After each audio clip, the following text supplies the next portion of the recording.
Instagram's usually the last one to go, and that seems pretty good. Cool. I think we're live. We're going to see how long I go on this one tonight. I do try to aim for about 2 hours, so from 9 p.m. my time to 11 p.m. That's in Pacific, so we'll see. I'm going to be going over, kind of like I do typically, over my previous newsletter article. I'm going to drop that into the chat. If you are on a different platform, I'm going to see if I can... Well, I don't even think on TikTok. I'm not even sure if I can send links, but anyway, here you go.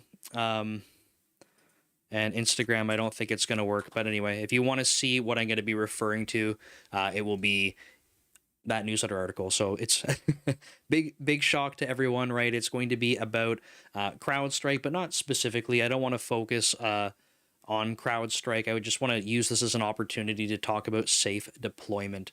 So that's going to be the topic today. The reason why I might cut it a little bit shorter than the 2-hour mark is just because tomorrow I am going to be flying out to Texas. So I got invited to go speak at a smaller meetup in Texas for some .NET topics. So I'm going to be focusing on doing plugin architecture tomorrow in Dallas. It's going to be recorded as far as I know. So my plan is that I don't know if I'm going to get my hands on the live, the live recorded version of that's weird to say. But if not, it's a presentation that I can give kind of online in a different form as well. So I might, I'll see what I can get out of that. And if not, I'll just record it and put it on YouTube, kind of speaking to the camera like this as well, because it's going to be pretty high level. It's not going to dive into, like, because it's a live talk, trying to talk about like the lines of code you're going to want to write and stuff. I don't think it's going to land very well to a live audience. So it'll be some high level things, and then if I do it for YouTube, I'll have a variation of it, but that will be coming. But the reason why I'm mentioning this is because the flight is at it leaves at 7 in the morning, so I have to basically leave here at 4:30 in the morning, which is only a few hours from now. So might cut it a little short, but we'll see how it goes. Okay, with that said, I'm assuming everyone has heard of the big outage that happened. And so it's kind of interesting, right? Because when this kind of thing happens, maybe not specifically a global outage like this, but when there's something big in the news like this, you've probably seen it a million times. Now everyone's suddenly an expert, right? We see this all the time. There's a lot of people talking about something, it's all over the place, and suddenly all these people are like, well, I'm an expert on this, and they're not. And that's okay. And I wanted to come right out and say, like, I still don't, like, there was a null pointer exception, but I haven't seen anything beyond that. Like, the reason I don't want to focus specifically on the CrowdStrike incident is that I haven't seen the post-incident review. Sure, null pointer exception, okay. Anyone who's written and deployed code before has had a bug at some point. I don't care if it's a null pointer exception off by one error, whatever it happens to be. There's more than one thing that goes wrong in a chain of events like this. So just to be able to leave it at null pointer exception and we're going to stop talking about it, like, doesn't really feel conclusive. So I haven't seen anything that's come out of that post-incident review, and that means that I am not able to speak specifically about this incident. It doesn't make sense. I'm just speculating if I go to do that, and I don't want to do that. But I do want to talk about safe deployment, and I feel like I'm in a pretty good position to be able to talk about this. I have recently switched teams at Microsoft, but prior to the team that I'm currently on, which is for doing proxying. So I manage a couple of different feature crews. One of them is responsible for the Substrate firewall. We have, caching technology. I mentioned the proxying. So we're responsible for routing all of the traffic that is flowing through Substrate, which is pretty cool. But prior to being on this team, I was on the deployment team in Substrate. And deployment is a bigger umbrella within Substrate. So my manager oversaw all of deployment, but I had one of the feature crews and sort of like a secondary deployment team as well. So I did that for about 3 years. So in terms of like expertise, I don't like calling myself an expert in many things. I would say that doing deployment for 3 years as a manager and not someone, developing the deployment infrastructure, I still don't want to call myself an expert. I think that's sort of an injustice to the people that were working on this full time as the software engineers that have been doing it for years before me.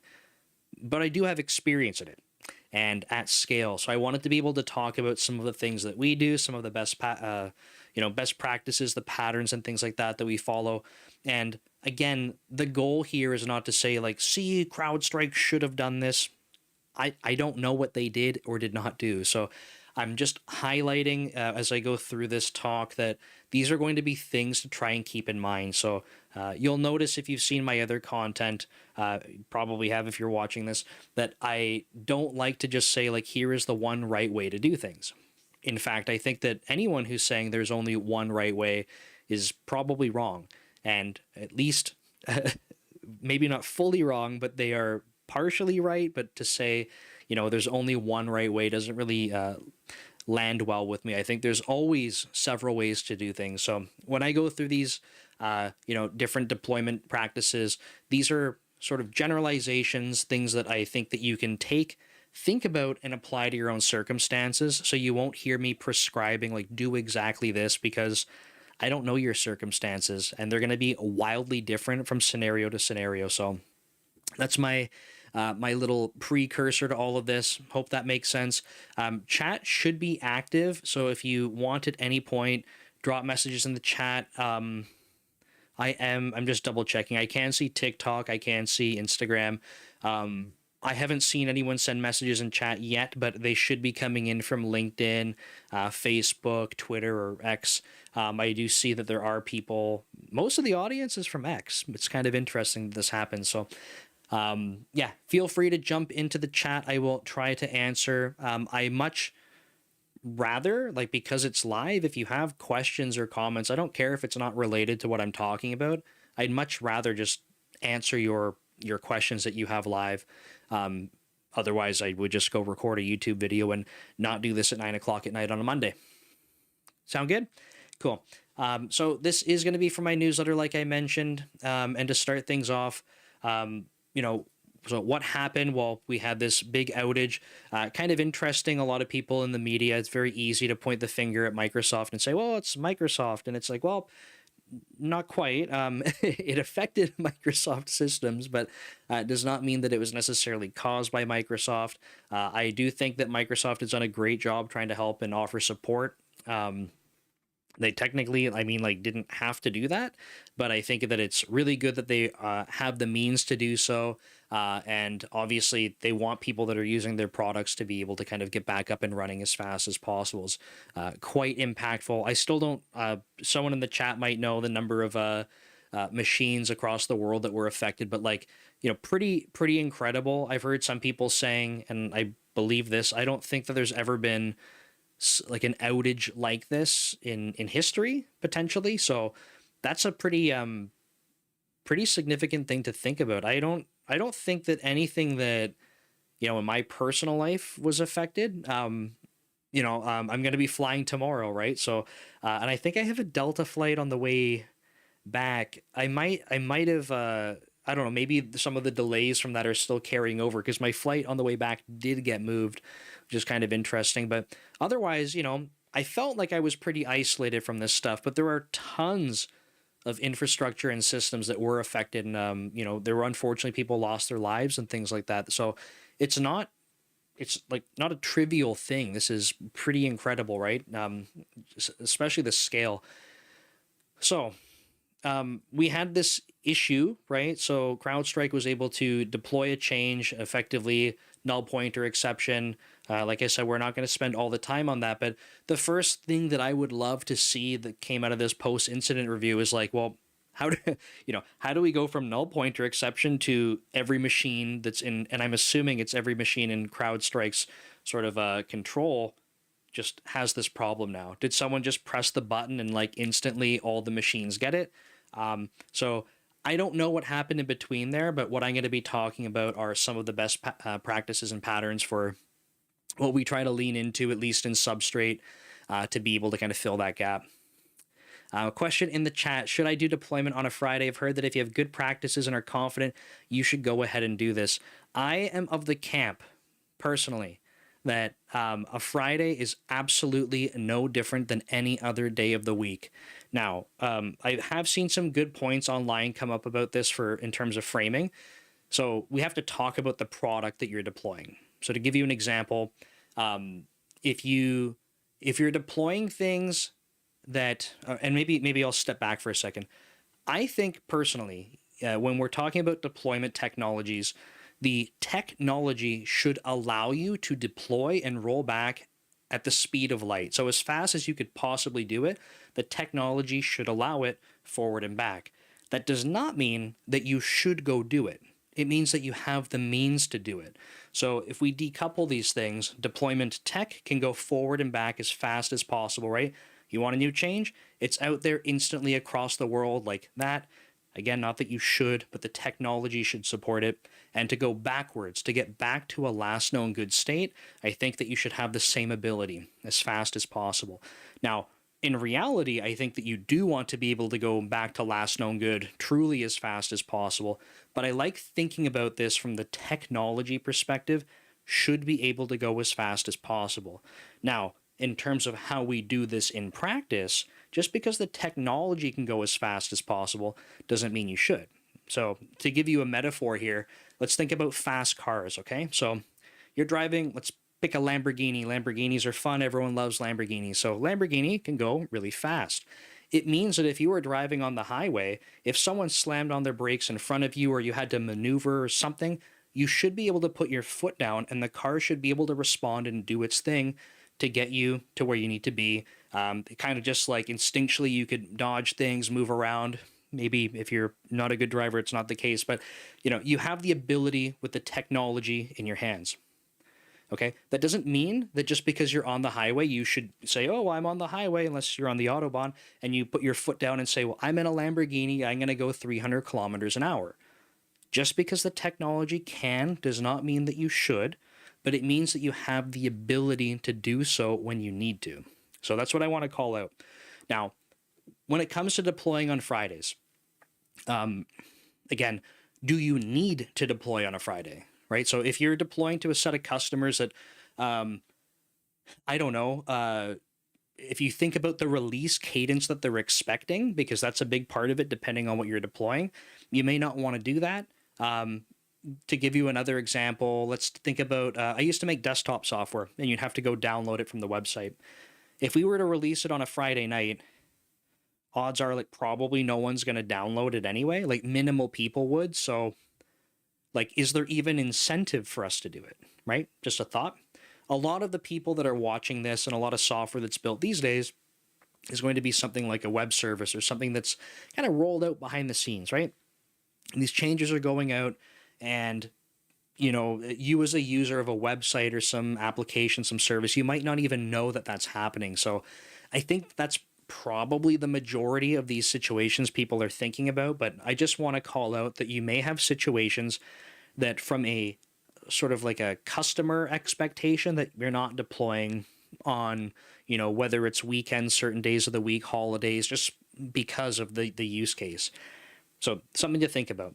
Now, all of that aside, one of the biggest arguments I hear for, hey, don't deploy on a Friday is, well, if it breaks, right? If it breaks, now you're spending the weekend. You got to come in on the weekend and fix this stuff. And like, it's, why would you do that to yourselves? Why would you just make it so that you could go deploy on some other day of the week?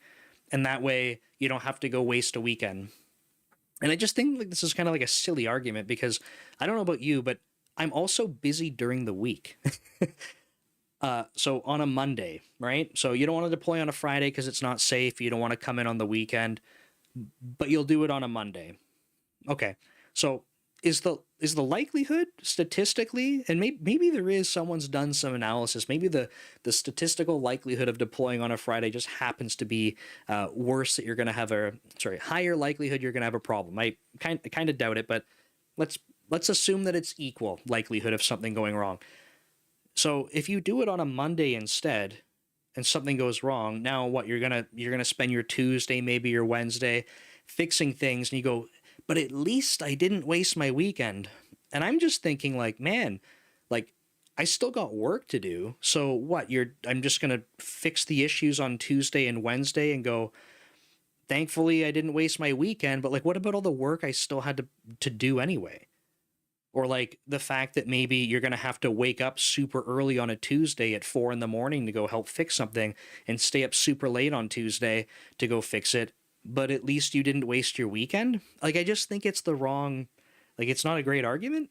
I don't know personally. So the reason I like saying deploy on a Friday is because I think it makes you ask good questions. So if I say to someone, like, do you feel like your team could deploy on a Friday? Again, not that your customers expect it or whatever. We're kind of parking that, but do you feel like confident that you could deploy on a Friday? And you'll have a lot of people that say no. Well, then I would say, well, what makes you feel confident you can deploy on a Tuesday? Like, why is it different? And I would start to analyze that because my opinion on this kind of stuff is like, if you watch my other content, I talk about testing a lot. And it's not like a sexy topic in software development. Everyone's kind of like, we just want to code stuff. We don't like tests. We know they're important, but like, shut up about it already. But this is why, like, tests give you confidence, right? And you can deploy things in ways that will also give you confidence. So I like asking people, like, if you don't feel comfortable deploying on a Friday, oops, there's my mic. If you don't feel confident about it, why? Like truly, and it's not meant to make you feel bad. Like I think I'm superior to you because I do want to deploy on a Friday. Like not at all. It's a question that I want you to dig into the systems and stuff you have in place. You might say, well, we can't possibly do that because the deployment could get stuck part way. I'm just making things up, right? Like we could be partially deployed and be in this weird situation and someone's going to have to come in. And I would say, well, that sounds like a weird problem to have. Like how often does that happen? Well, half the time we're dealing with this kind of thing. And I go, well, maybe you should go like invest into some of your deployment technology to make sure this doesn't happen, right? Maybe your deployment tech's great. And you go, well, we don't feel confident doing it on a Friday because we're going to have to come in on the weekend. Bad argument. And it's just because like our tests, we have really good unit tests, but like we're always catching these weird things at deployment time. And then I would say, well, what if you had tests that covered those scenarios? Well, our infrastructure doesn't support it. Like we can only write these unit tests. And I go, well, just maybe you should think about investing into some of the infrastructure around this kind of thing. So Sergio on LinkedIn, it might be a good, I don't know if you want to kind of go through this thought exercise, but like maybe like if you're kind of thinking like, can we deploy on a Friday? Do we feel good about that? Truly, like what holds you back from doing it? It's not a right or a wrong thing. This is just meant to make people think about, like, it's really kind of doing like a root cause analysis. Like, why do you feel that it's not okay? So the point of saying all of this is that I like being able to deploy on a Friday. Does not mean I can tell you right now, I have some things that if someone was like, well, Nick, you said you like to deploy on a Friday, go deploy this thing, I would be like, absolutely not. The point is that it's a goal state that I want to be in. I want to be able to say I am comfortable deploying this thing any day of the week. I don't care if it's Christmas, if it's New Year's, if it's Thanksgiving, if it's my birthday the next day and I don't want to ruin it. Like, I should be able to do it whenever and feel confident. And if I don't, what needs to be adjusted to get there? So Sergio, I hope that helps kind of answer and frame up some thoughts around that. And what I'm going to be talking about in here, some of it's going to be testing and the rest is deployment, of course. It's sort of the topic, but hopefully this will give you some ideas for some things to think about. So the first part of my article after introducing CrowdStrike was really like, okay, well, the obvious one is tests, right? So I kind of used the phrase in here that comes up a lot. I don't know when people started using this more and more. I feel like not a week goes by where I don't hear people saying it, but shift left, right? This is this phrase where we want to keep pushing things closer and closer to being earlier and earlier so we have more insights. So things like testing and being able to know that things are functional, being able to do that as early as possible. right? One extreme that I like to think of that's really cool is like, so if you're a .NET developer, and I'm sure there's similar things in other tool sets, but in .NET we have Roslyn, and we can have Roslyn analyzers. So with Roslyn analyzers, what we're able to do is basically write rules that kind of prevent you from doing certain things. They kind of like force you into the pit of success. And I think that that's super cool because depending on the scenario, it's kind of like shifting it as far left as possible. Like as it's coming out of your fingertips, the code that you're typing, an analyzer can be like, nope, don't do that, because we've seen patterns like this lead to bad things. Right. The next thing would be kind of like, unit tests or something else where you can go run those right in your IDE, right in your build, and have responsive feedback and stuff like that. So I just, it's that some of the framing around that where shifting left just gives you that feedback earlier and earlier. Now, there are types of tests that I would say don't fit well to shift them as far left as possible. And that's when we think about tests. I mean, depending on your experience level and how much you like writing tests, there are all sorts of different kinds of tests. Things like unit tests, I would say shift left as far as possible. They should be very quick. People should be able to run them in their IDE. You should have that feedback basically immediate.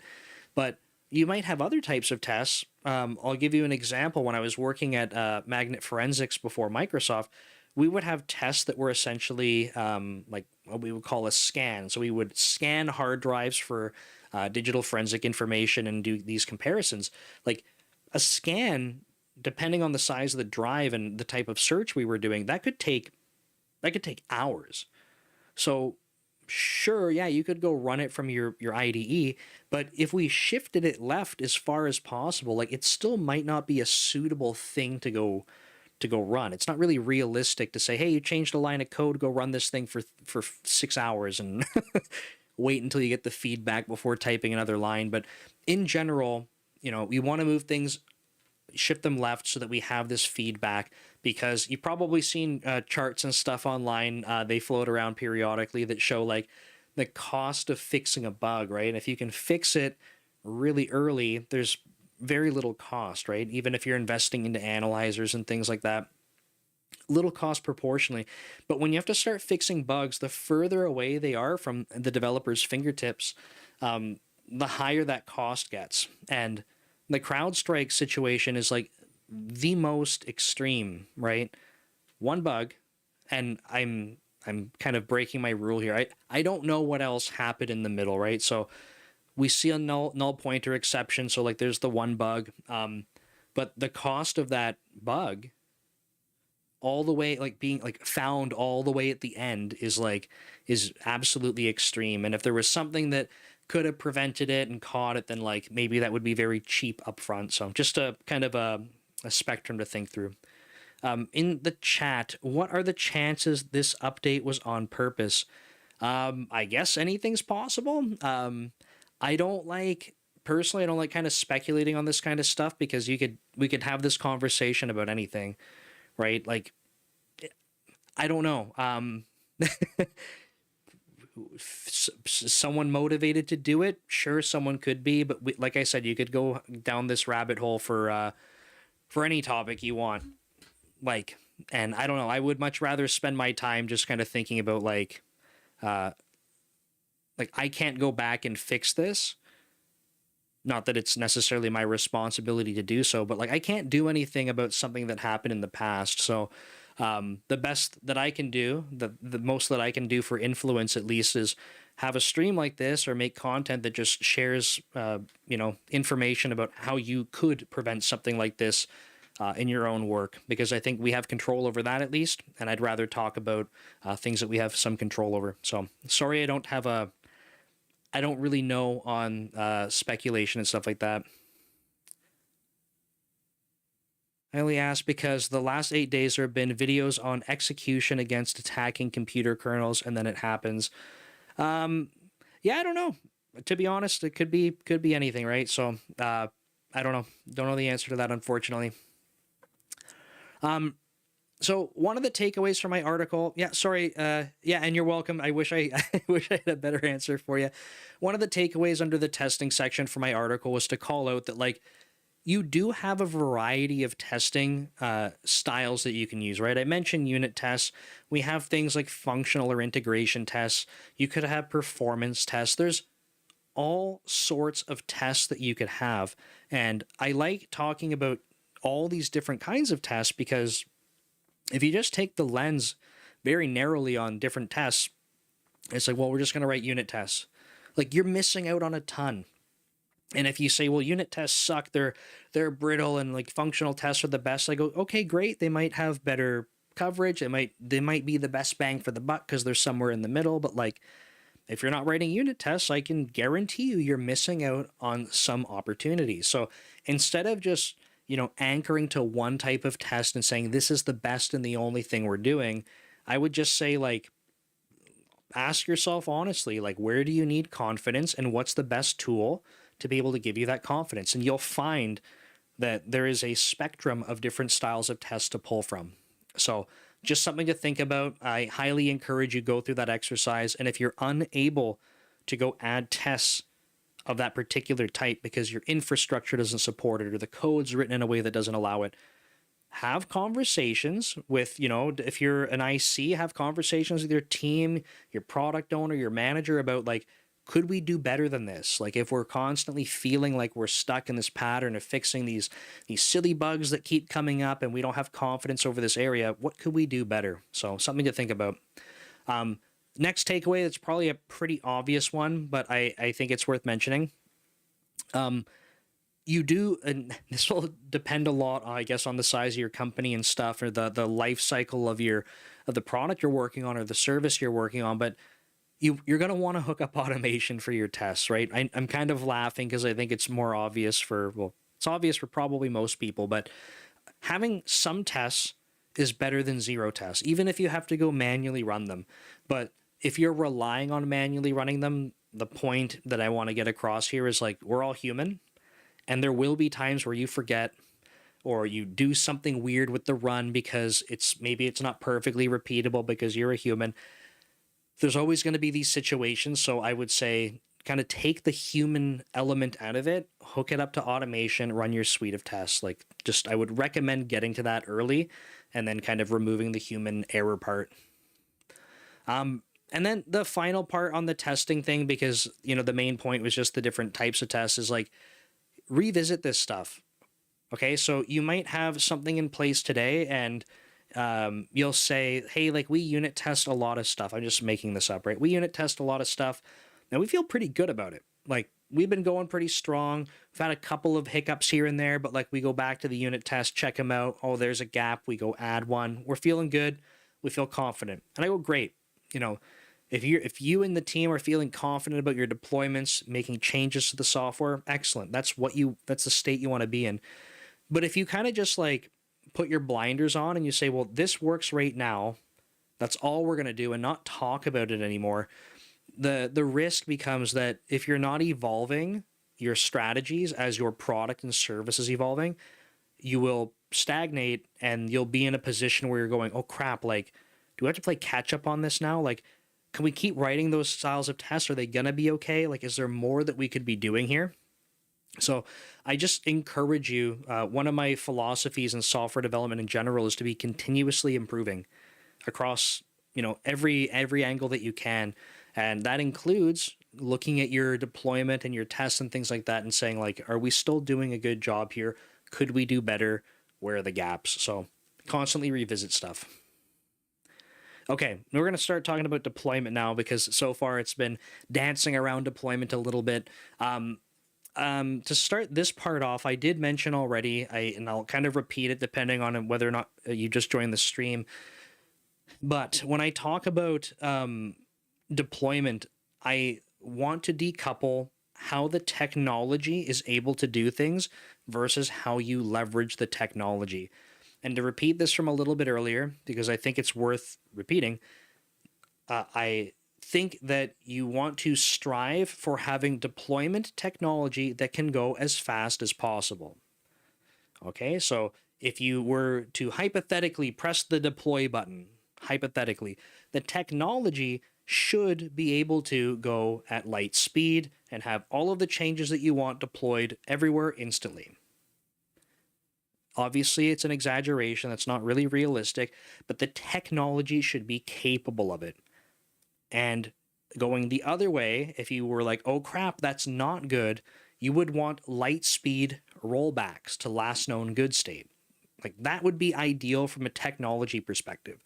So all of the things that you can be doing to move the technology in that direction, I think are great. There's going to be a point of diminishing returns where you're like, it's fast enough. Like we don't have to truly go the speed of light.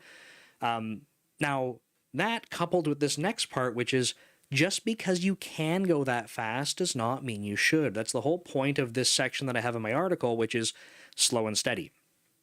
Now, there isn't like a philosophy here where, you know, I'm exaggerating a lot when I'm saying like, hey, you press the button, it's all at once everywhere, right? Like if we think about CrowdStrike in this example, like again, I don't know the exact details. That's exactly what it looks like though on the surface, right? It's kind of like there's a bug in the software, someone didn't notice, they press the button and it's like, hey, it's literally everywhere all at once. So technology could go very fast, but they also let it go very fast. CJ Styles, when you say no validation on completion, can you complete that thought so I can respond to it? I'm not exactly sure how to answer that. So you want to be able to go fast. Doesn't mean that you should. And in fact, I think that there's a lot of benefit in going slower. You do have to think about your use case, right? So I want to give you a couple of different examples to kind of think through here. So you're rolling out a feature on your team, okay? And depending on how many machines and stuff they're going to, and you might have things like A/B testing and stuff like that. But regardless of all these things, if you were to press the deploy button and it just went everywhere, like you're now in this position where you're like, okay, how do I monitor all this stuff to make sure it's good? Like, do I need to be like ready to like press the go backwards button as fast as possible? Like it's not a great spot to be in, but if you can start going like incrementally more and more and take your time to do it, it lets you go do the analysis to see if things are working as you expect. So when I think about deploying, the difference between that and testing is like, I mean, there's a little bit of relation there, but I like to think about it as validation, right? So the difference I want to draw here is that we can run tests on repeat, and they are repeatable by like, hopefully by definition, they're repeatable. When we're rolling things out, like rolling stuff out does not give you like regression coverage over the new change that you're introducing. So it's not a replacement. You don't say, hey, we roll things out slowly, therefore we don't need tests, right? They solve different problems. There is some overlap, but they solve different problems. So going slow allows you to be careful about how far you're going, how fast you're going, and then looking at the results of doing it. Now, the other thing when we think about, I was saying, hey, you want your technology to be able to go as fast as possible forward and backwards. The reality is like it probably doesn't go light speed. So you do want to try and optimize for going back to last known good more than you want to optimize going forward faster. And that's because generally forward fixes are pretty brittle. Okay, so when you are deploying things and you are going slow, if there's an issue, what you don't do most of the time is go, oh, no worries. I just looked at the code. I can see the bug fix. Let me just go deploy one more change on top of that. And like, you know what, that we know the technology goes fast, right? Let's like ramp up the speed a little bit. We'll kind of catch up and then keep going. It's a pretty, I'm not saying you can never do this because I don't like saying never and always, but it's a pretty risky pattern. And the reason it's a risky pattern is because usually you're under pressure trying to solve bugs like this. And then you're going to go even faster to try and get it out there. And what you usually see is this kind of like landsliding effect where you're like, oh crap, like that one didn't work either. What else? And you go rush another fix. Instead, and ideally you're able to do this most of the time, is you just revert to the last known good state. And if you're able to do that very fast, what's nice about that is you take this state of panic, like, oh crap, everything's broken, my feature's busted, or I took down some other service, or bad things are happening. You take that panic away and you go back to the last known good state as fast as you can. Now you can go deep breath, right? Okay, so what happened? Like, what went wrong there? Let's go take the time to go like fix this properly and go roll out the change, because you're back in this last known good state. You feel safe to be able to go forward. So I highly recommend doing that. So that's one of the things I called out my newsletter, is just like, reverting is I don't say always, but almost always, like, the best thing that you can do. Right? It gives you that time to go make the change more safely. So we're going to talk in the next section that I'll talk about is like signaling, monitoring, and alerting, but it's a little bit out of order, but I want to bring this up about like why roll things out slower. Because again, if you don't have a lot of experience doing this, or maybe you're in an environment where you can go faster, the thing that I want you to think about is like, is the situations and we're going to talk about the signals that you have. If you have really good signals for what's called green lighting, you might feel very good about moving faster, because if you can get those signals fast, your confidence level is high. It comes back to confidence, right? If you need to do red lighting and other things like that, you might need to wait longer or wait for these signals to know, like, oh crap, like the bad thing happened. Like, so your situations and your mileage will vary, right? So these are just things that you want to think about in different environments. Okay, back in the chat. When sending out updates to computer, do they not send a ping, confirmation, or handshake to say, yes, update completed? Yeah, it's an implementation detail, right? It's hard to know. I don't know for the CrowdStrike situation. This is why I'm trying not to comment on it like too specifically, because it's almost like I'm speculating. And if I have to speculate, I need to be very transparent that I'm speculating, and not like from, as an engineer, like I know and I'm not an engineer. I'm not a professional engineer. I've been programming for 21 years and I went to school for it, but by law, I am not a professional. So it is speculating for me to say this, but I would imagine that when they're doing deployments and things like that, they do have some type of feedback mechanism. So again, speculating, what I would gather from something like this being so widespread and so so impactful is that even if they have this concept, let's kind of do like benefit of the doubt, right? Let's assume, because again, if we're going to speculate, I want to kind of walk through a happy path or like a best intentions kind of thing and prove that even with best intentions, things can kind of go wrong. So let's assume that CrowdStrike does have some type of rollout where they're like, hey, we're going to try it on some machines. It looks good. We'll go a little further. Okay. In that type of scenario, they might have red and green lighting where they can get signals back from machines. So as CJ Styles is saying in the chat, like, do they send a ping or some other confirmation about these things going? Like, probably, right? If you were to think, like, if someone were building software that does this type of rollout and we need to be able to have this feedback, you would speculate that they have some type of feedback mechanism. So I think that would make sense. So let's assume that part's working, right? When you have to do these root cause analyses, you have to go dig into like what part of the system didn't go as expected, where you can go make improvements. But let's assume that they have feedback like that. The fact that all of this happened like in a very fast way makes me either think their feedback part was broken, but I almost think that if they did have some slow release thing, I feel like the gating system to roll out to larger and larger scopes, basically like, hey, we tested it here on these few machines, and then, a bigger set of machines over here and this bigger set. Now let's go do the world.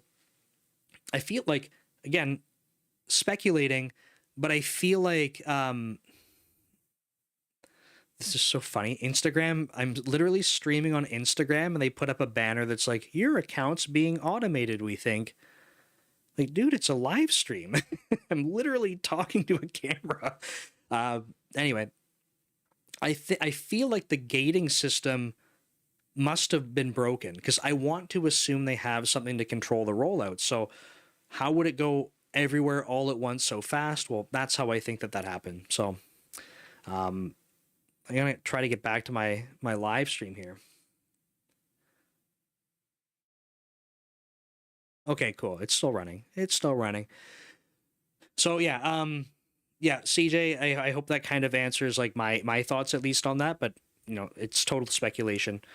So canary releases, I think this technique can help. Yeah, so canary in a coal mine, right? You want to be able to do like a bit of a scream test. So you put it somewhere and see like, is there any noise? There's A/B testing. There's all sorts of things. And you can do this in many different ways. You can mix and match these things. You could do it for certain types of rollouts. In Substrate, we combine doing like slow controlled rollouts with the ability to go back fast. And we also do like feature flagging on top of all of this.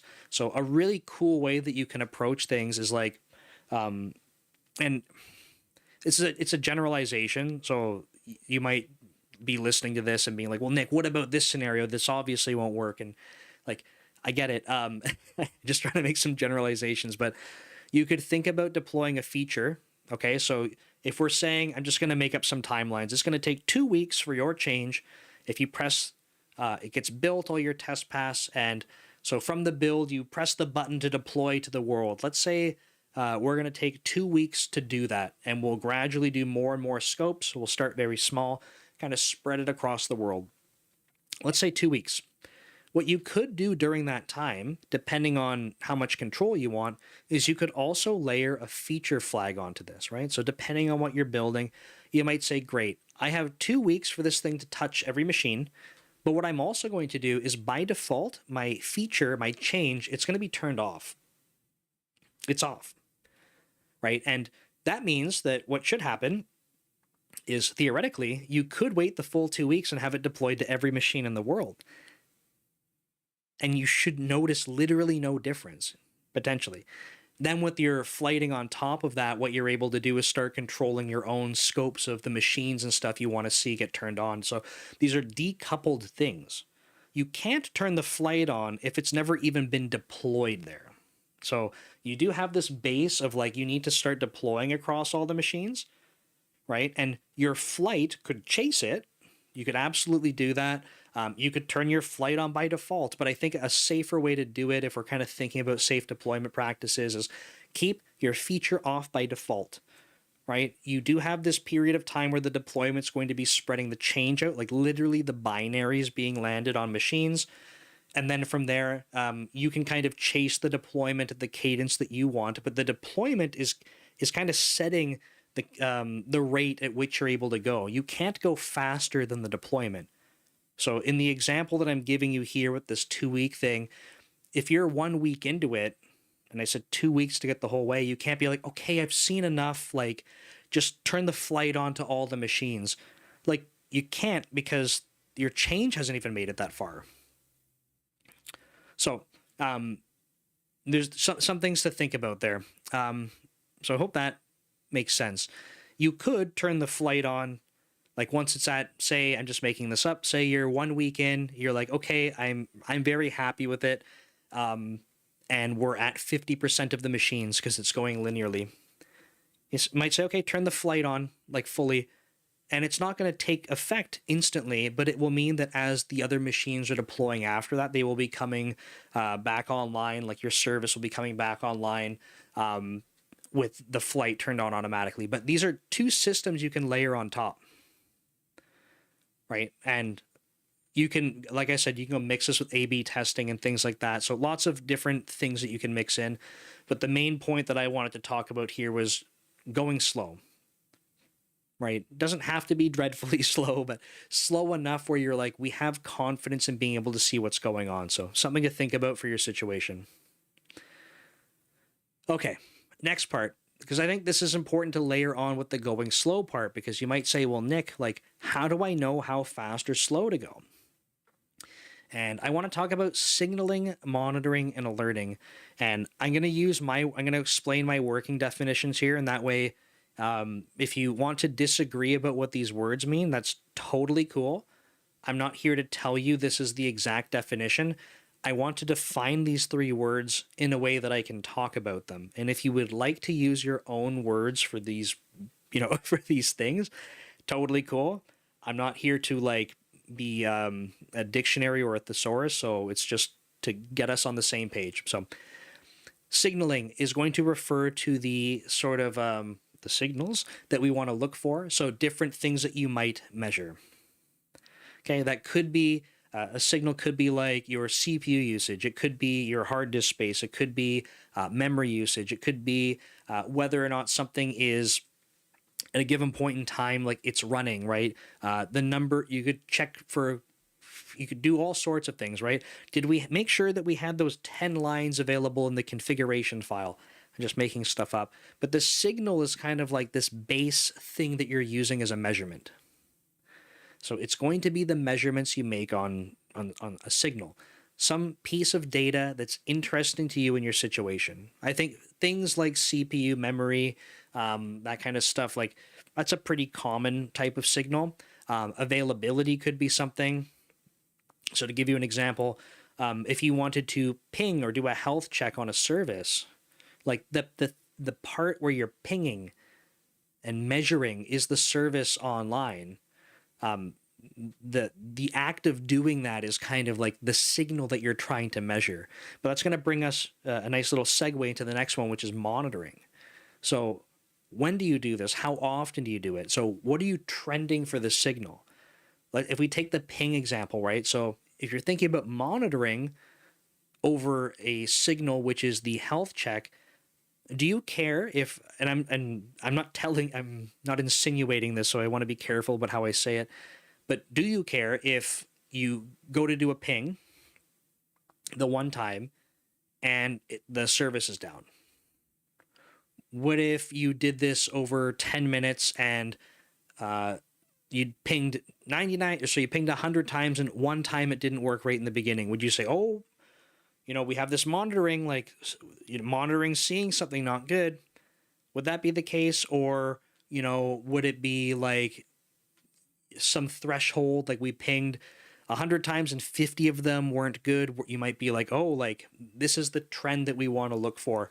You could do the same thing for CPU, memory. So I just want you to be thinking about, like, the signal is the thing that you're measuring, and monitoring is kind of like the period of time, or like the view of this data that you want to set. And the final thing that we're going to layer onto that is the alerting part, right? So if, again, we use the pinging example for like a health check, you might say, hey, we didn't get 50% health on our availability checks, right? That was the bar we set. And at that bar, we should alert. So what does it mean to alert? Well, this is going to mean all sorts of different things depending on where you are. It might mean for a personal project that I'm working on. So I'm working on something called Brand Ghost. If Brand Ghost doesn't do the right thing, I get an email. It goes right to my inbox. Hopefully I wake up, right? Like, so it's a system that's not as robust as, say, like Substrate or Office 365. Something goes wrong on some of those monitors, you have entire teams of human beings that will get an alert. It gets fired to their inbox. It goes to an automated system. It will, depending on the severity of it, which is a whole other thing, it might call them, right? Like there's all sorts of things that can happen with alerts, but you need to think about how you combine these things.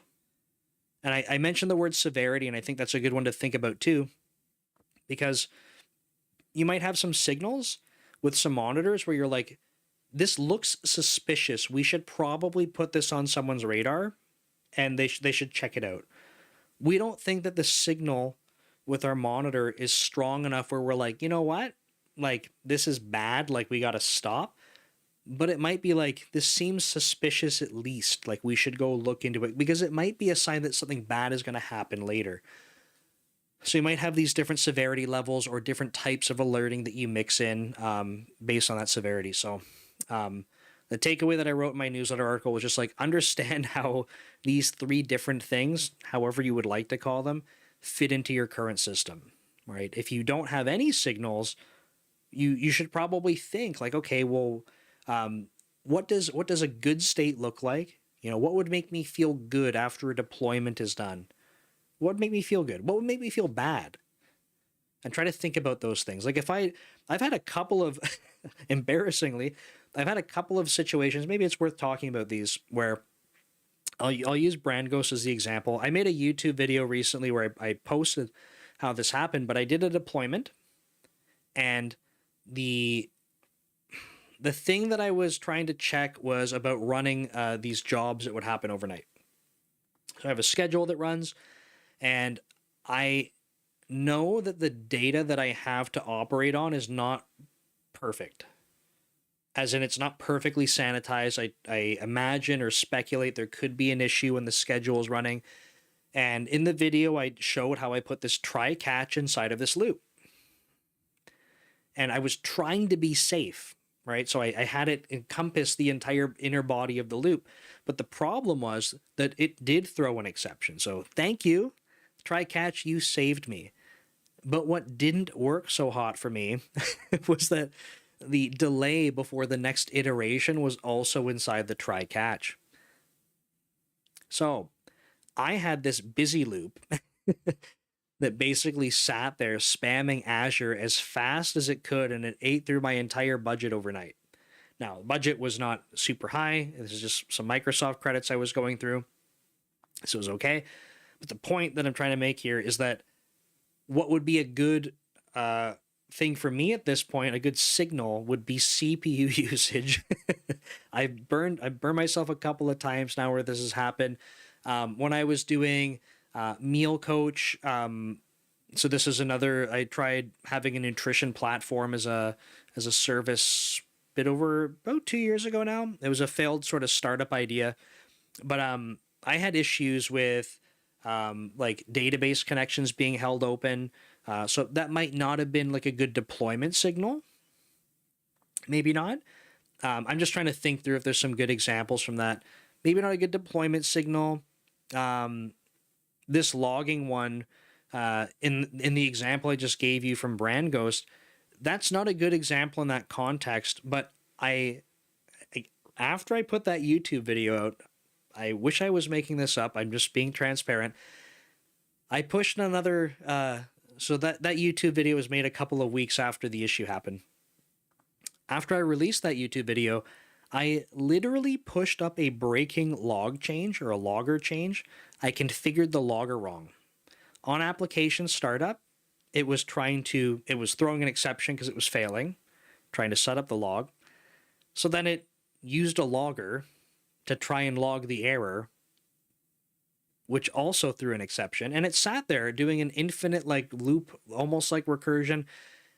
And that was at app startup, totally not good. So I think for me, a good signal at this point for Brand Ghost would be, you should probably put something that's going to monitor CPU there. And if you see it spike, like probably not good, revert back to last known good. So that's my little story there. So that would be something that I want as a signal.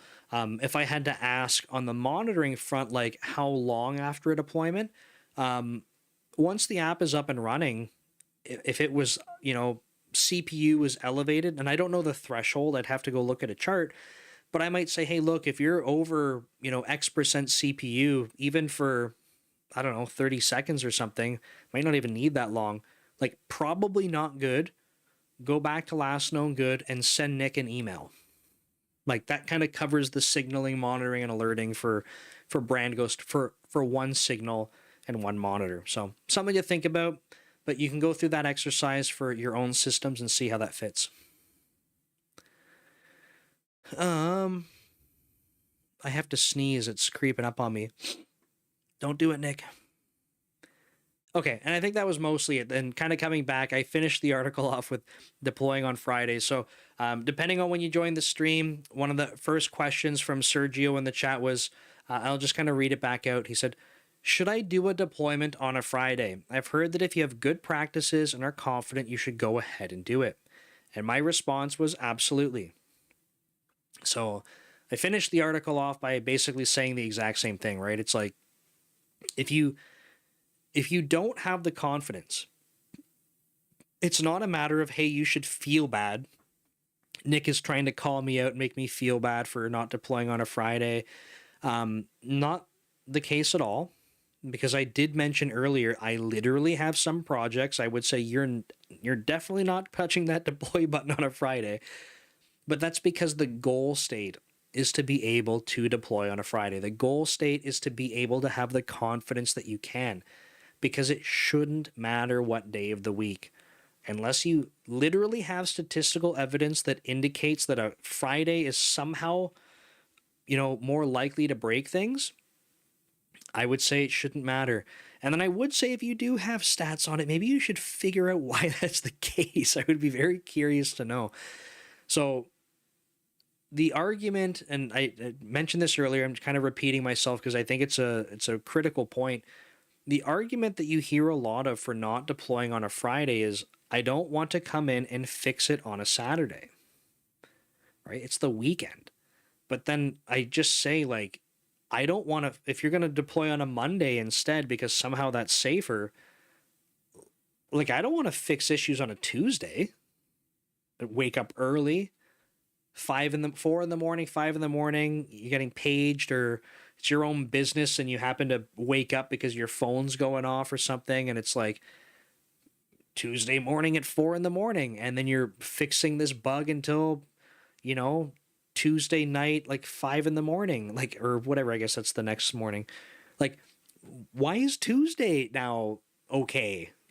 It shouldn't be. There should be no difference in the days of the week.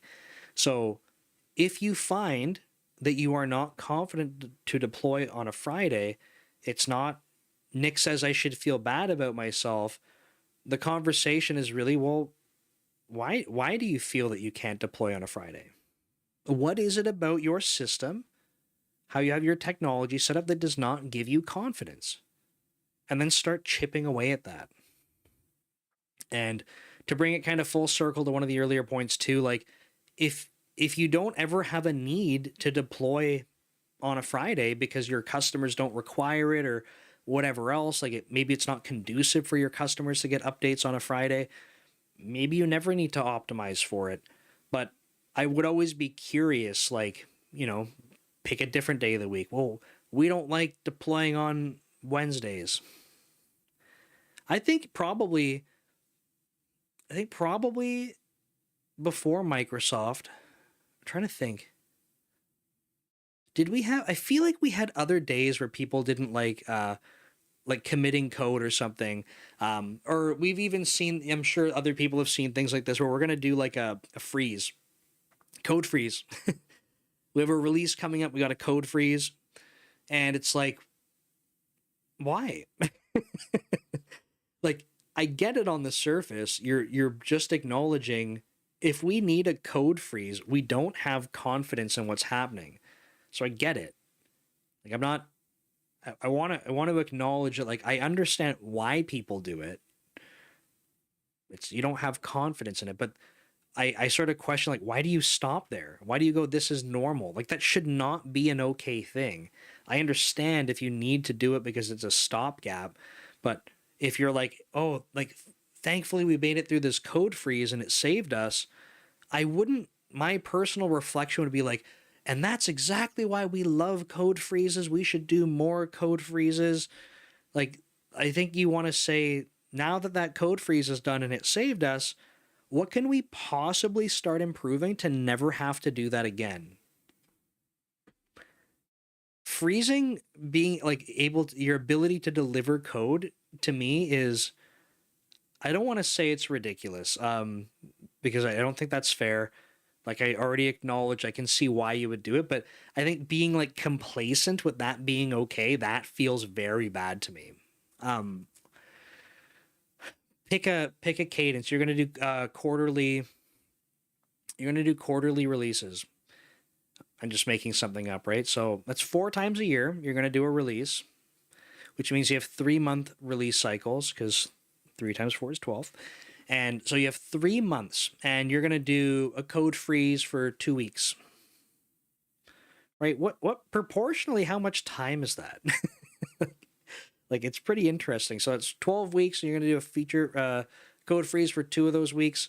So whatever 2 out of 12 is, like, that percent of time is just you're not committing code. Like, what are you doing? I just don't know why people are complacent with that. So, um, like I said, I could see you being like, we need to do this because we've seen that stuff just breaks, that goes terrible. Like, we need to freeze the code. I'm okay, do it. Like, do the right thing for your context, but where's the reflection that comes after this to say, you know what? It feels really bad that we lose like 20-ish% of our time just not doing stuff because we have to freeze the code because we keep breaking it. Like, maybe change something about what you're doing to get that back. So anyway, that's some thoughts on code freezes, but that's primarily what I wanted to share about safe deployment practices. It's like I said, I'm not prescribing how you go do it, but to briefly recap, we just talked about testing being essential, the fact that you want to have a variety of tests, not just one test to rule them all, like there's a silver bullet for it. You want to be able to try and do tests early, automated, right? This is going to help you with regression coverage. So you do want something like this. This does vary from slower deployments. So having a deployment technology that allows you to control your rollout, very important. You can layer on feature flagging on top of this. There are 2 things that exist separately that you can kind of leverage together to have more control over your rollouts.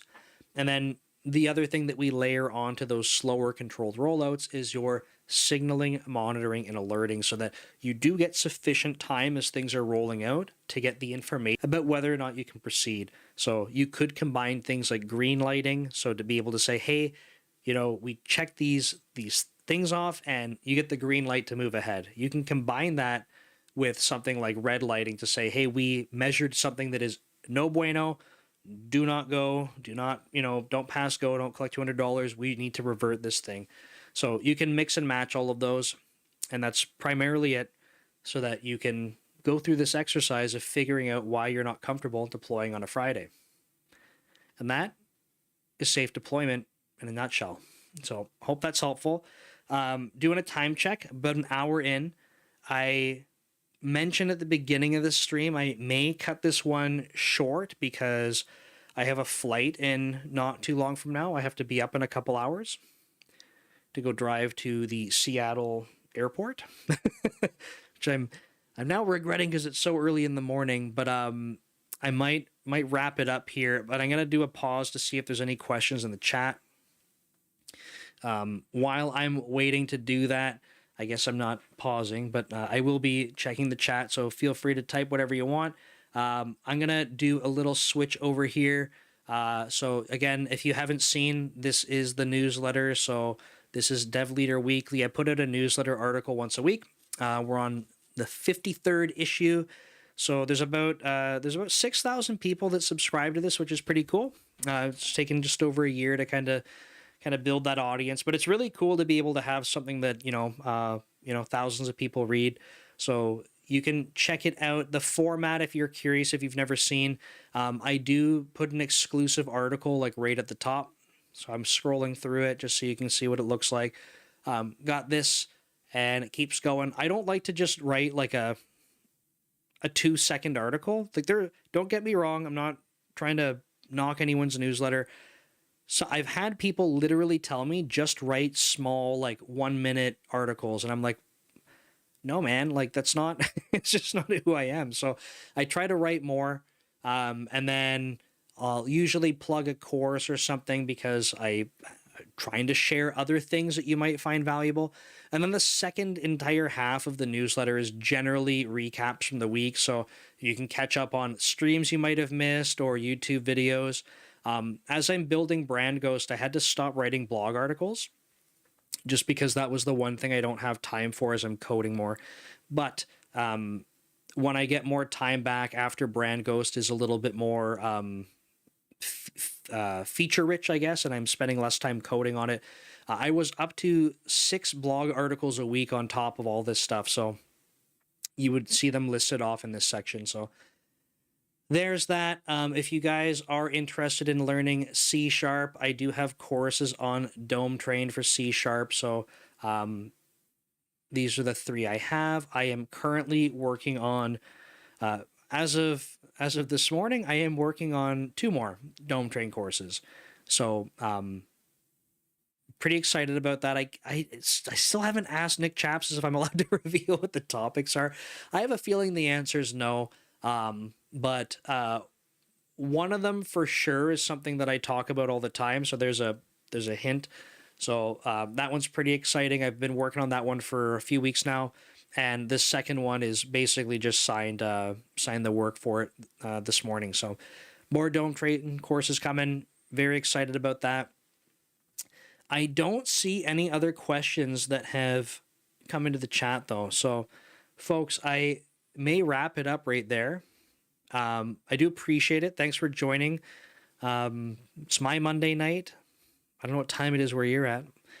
Tomorrow's stream in the morning will be canceled because of my flight. So for reference, if you thought this was fun, I do these Monday night, 9 o'clock at night in PST for about 2 hours.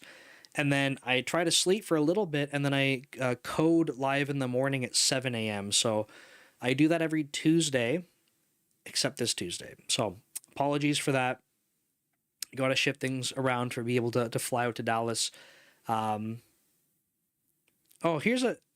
you got really good timing on Instagram. How do I stay motivated with this growing world? That's a really deep question. Honestly, I think at the end of the day, you have to find things that you're passionate about. And it probably sounds like a really generic, fluffy answer, but I think that's how you do it. Because if you're finding external motivators, that only lasts so long. So don't get me wrong. Things like money, money is a good thing. You need to be able to support yourself, support your family, right? But at some point, you just toss more money into things, and it's like, kind of why, right? So you want to find things that you're passionate about, because we only have so much time here. It's kind of a grim way to look at it, but we only have so much time in the world. So find the things that you love to do, right? Spend your time doing things you love with people you love. So I've mentioned this on stream before, and it's always hard to show my tattoo. How do I do this? Especially the inside. How do I turn my arm? There. I think I finally figured it out. But you can see there's an hourglass on my forearm, and it's upside down. So the hourglass is flowing the wrong way. But the hourglass shows that it's basically filled with money in the top.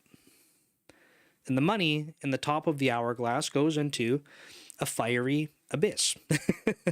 And it's a reminder, literally tattooed onto my arm, that is, don't just do things to make money for no reason.